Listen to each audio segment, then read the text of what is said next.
How can you set up recurring payment on your UOB credit card? Hi everybody, welcome back to our channel. I am back with a new video. In today's video, I'm going to let you guys know how can you set up recurring payment on your UOB credit card. To set up a recurring bill payment or a payment, you could follow the steps. First of all, you want to log into your online banking account. Once you're logged into your account, that will take you to the home page. And while you're on the home page, you could see this sort of interface. While you're on the home page, you want to select the profile from the bottom right hand side corner of your screen. After which you want to select your payment method. That will be your ATM or any other. After which you want to select the default card for a recurring payment. Once you've done it so, now choose the account to set up a recurring and select submit.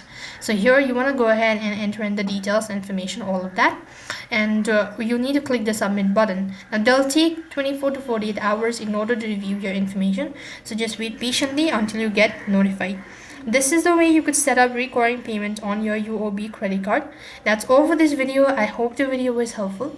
Make sure to like, share and subscribe to our channel. Thank you for watching. See you in the next video.